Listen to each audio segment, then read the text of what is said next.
एकनाथ शिंदे साहेबांनी कोरोना झाल्याचं नाटक केलं होतं अशा पद्धतीचं असंवेदनशील विधान करून संजय राऊतनी आज निर्लज्जपणाचा वर्ल्ड रेकॉर्ड केलाय। राऊत, जेव्हा तुम्ही आजारी होतात ना तेव्हा शिंदे साहेबांनी तुमच्या भावाला फोन करून तुमच्या तब्येतीची विचारपूस केली होती। याला म्हणतात संस्कृती। आणि दुसऱ्याच्या आजारपणाची टिंगल टवाळी मस्करी जी तुम्ही केली आहे ना त्याला म्हणतात विकृती।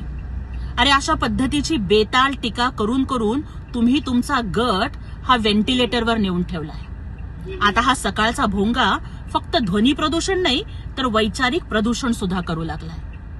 अरे राजकारण करायला सगळं आयुष्य पडलंय, परंतु दुसऱ्याच्या तब्येतीविषयी दुसऱ्याच्या आजारपणाविषयी बोलताना तरी थोडी संवेदनशीलता बाळगा, अन्यथा जनता तुमचं तोंड कायमचं बंद केल्याशिवाय राहणार नाही।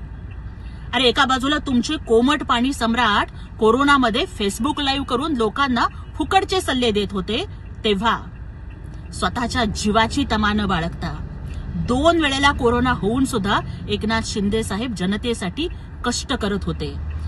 औषधं असतील, रेमडेसिवीर असेल, हॉस्पिटलमधले बेड असतील, ऑक्सिजनची उपलब्धता असेल, या सगळ्या गोष्टींची सोय करत होते आणि जनतेला धीर देत होते।